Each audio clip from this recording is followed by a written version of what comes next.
Who would have thought that this mushroom with mid-2000s hair would be so formidable? Let me introduce you to this little mushroom guy. His name is Prince Mush, and he used to be the former champion of the Glitz Pit, who was taken out by this guy. Then a whole bunch of storyline happens, and we free him in Chapter 3 of Paper Mario Thousand Year Door. But in the remake, he becomes an optional boss for the player to take on. I first tried this fight offline thinking it was going to be a pretty simple match, but I didn't know what this toad had up his sleeve. I decided to put a timer on and see how long this whole fight might take. Unfortunately, I forgot to show my badges before I started the fight, but spoiler alert, I didn't win this match, and I will show my badges later. So coming back in and starting this fight again, I knew it wouldn't be easy. I start out with a simple power jump, which deals a measly 5 damage to his 96 HP. Given my previous fight with Prince Mush, I knew he had these stances that he could switch into. But I haven't looked anything up regarding this fight, so I don't know what any of them actually mean, so a lot of missing happened. Oh my god. Okay. So this is like a dodgy stance, I guess. Right? It just doesn't work. My only hope in this fight was that I wasn't too bad at super guarding. When Prince Mush attacks me the second time, I hit him back with the super guard, and he is defenseless at this point. Wait, he's down. My main hope right now is that I can super guard. A hit from my super jump deals 18 damage, which makes it feel like this fight is very possible now. But when he switches into his other stance, it feels like his attack is impossible to guard because the timing for me is just so weird and it doesn't make any sense. I decided to use the Power Lift Crystal Star, which boosts my attack by 3 and defense by 4. My plan was to get him down as quickly as possible, but not knowing what is going on with the stances is posing a problem. Luckily, I hit him with another super guard from Koops in the next turn, and he has dealt a total of 32 damage between Mario's super jump and Koops' power shell. After taking so much damage, he goes into what I assume is his second phase, and he does his Super Saiyan power up. Now this is what I was really afraid of, because this is what took me out in like 2 turns in my first fight with him. And I was right to be worried, because he hit me for 20 damage the first time around, and the game is just disrespectful because the stage fire decides to hit me too. I make a defensive play on this next turn and decide to heal and use Koops' shell shield to guard me for the next attack. I proceed to have the worst timing imaginable, but it still saves me from what would have been a one-hit KO.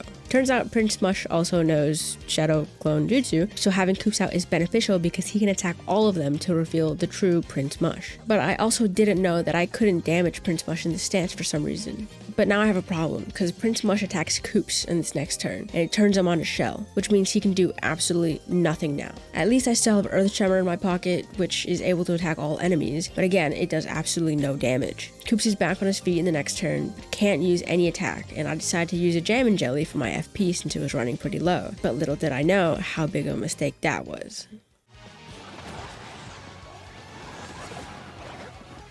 Yeah. What the? Ain't no way. There's no way.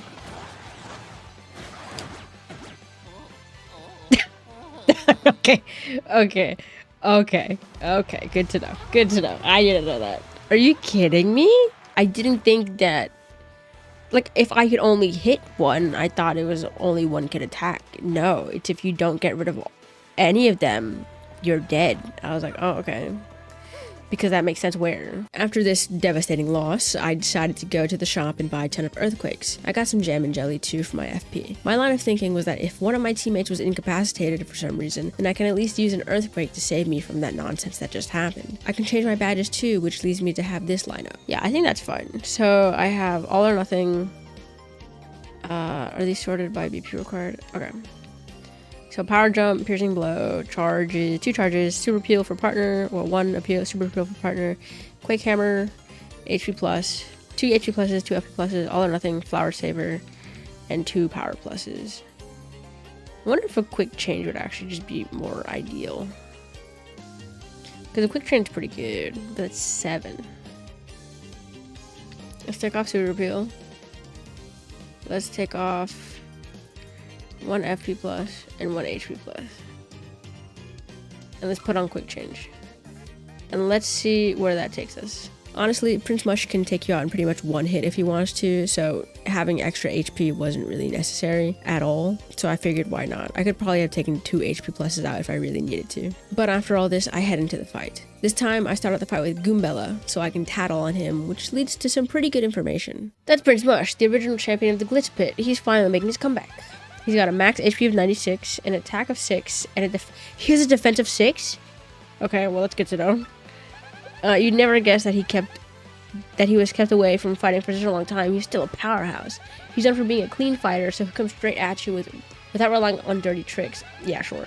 He's also known to switch between different battle styles. Just keep an eye on his stance. When he changes it up, we'll have to think fast, come up with a good attack method.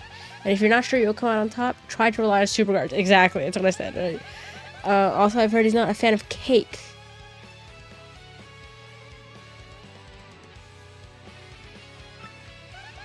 Okay, is this supposed to mean something to me? Or is that just a reference to the cake we accidentally ate and got destroyed with? Whatever, if you can manage to beat this guy, you'll become the true unrivaled champion. He does some damage to Gumbella, but it's fine because I intend to switch her out soon for Bobbery anyway. I thought I had this genius idea where if I use hold fast, I could hurt Prince Mush if he attacks Bobbery. Turns out that wasn't the case at all, because of course it was. I spend the next turn just charging up while Bobbery appeals to the crowd to get me some star power back. I get Prince Mush with another super guard and do a good 24 damage on him. And it's rinse and repeat until he goes into his Super Saiyan form, but it turns out this fight really is the question of how well can you super guard?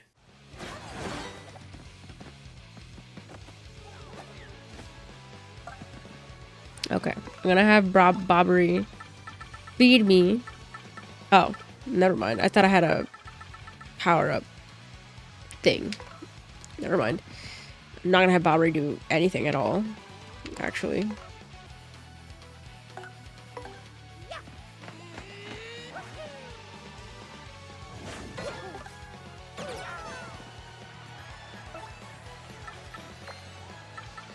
I mean, this doesn't do anything from what I'm aware.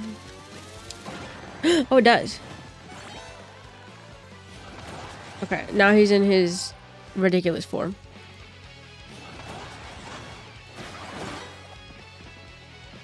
Good, good, good.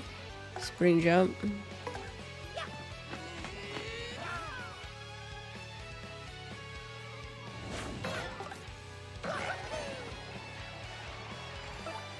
Isn't this just it?